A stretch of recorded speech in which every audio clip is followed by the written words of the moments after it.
मला मुख्यमंत्री व्हायचंय या म्हणजे या हेडर खाली लिस्ट आता वाढतच चाललेली आहे असं का म्हणते बघा। अजित पवारांनी मुख्यमंत्री पदाची इच्छा व्यक्त केल्यानंतर आता इतर नेत्यांनी सुद्धा उघडपणे मुख्यमंत्री पदाचे वेध लागल्याचं बघायला मिळतंय किंवा तशा भावना त्यांनी व्यक्त केलेल्या आहेत।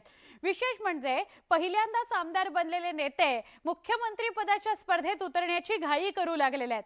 त्यामुळे महाराष्ट्राचा मुख्यमंत्री मस्करीचा विषय झालाय की काय अशी चर्चा नक्कीच होतीये।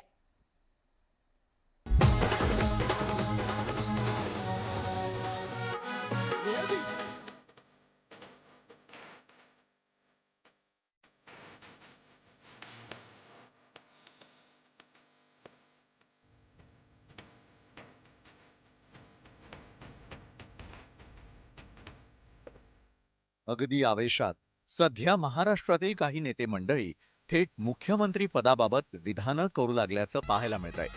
सध्या महाराष्ट्रातील काही नेत्यांना खासदार मंत्री नव्हे थेट मुख्यमंत्री पदाचे वेध लागल्याचं पाहायला मिळतंय। आता हेच पाहना, पुण्याच्या कसबा मतदारसंघातून अगदी पहिल्यांदाच आमदार झालेले रवींद्र धंगेकरांनी त्यांना मुख्यमंत्री व्हायची इच्छा असल्याचं जगजाहीर करून टाकलं। अजितदादा यांनी देखील मुख्यमंत्री पदाबाबत आशा व्यक्त केली। मला भी वाटतं खरं तर धंगेकरांनी याची प्रेरणा मिळाली असावी ती राज्याचे विरोधी पक्षनेते अजित पवार यांच्या मनातील मुख्यमंत्री पदाच्या इच्छेनं। 2024ला हा क्लेम तुम्ही ठेवणार का मुख्यमंत्री पदासाठीचाच? 2024ला काय आत्ता म्हटलं तरी ठेवायची तयारी।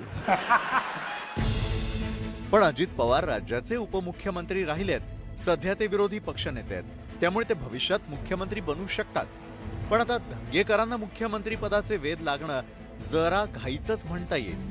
हे स्वतः धंगेकरांनाही रात्रभर विचार केल्यानंतर उमगलं असावं। त्यामुळे त्यांनी मंगळवारी माध्यमांसमोर येताच मुख्यमंत्री पदाच्या इच्छेबाबत खुलासाही केला।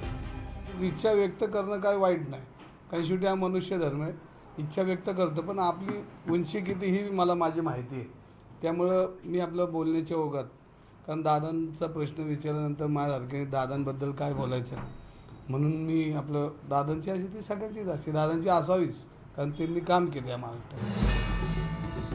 खरं तर मुख्यमंत्री पद हे खूप मोठं पद आहे, त्यात महाराष्ट्राच्या मुख्यमंत्र्यांना देशभरात मान मिळतो। त्यामुळे मुख्यमंत्री पदाविषयी बोलताना प्रत्येकानंच याचं भान ठेवायला हवं। Bureau report, news 18 Lokmat. एक छोटासा ब्रेक घेणार आहोत आणि लगेच भेटूया। तुम्ही पाहताय न्यूज 18 लोकमत विशेष।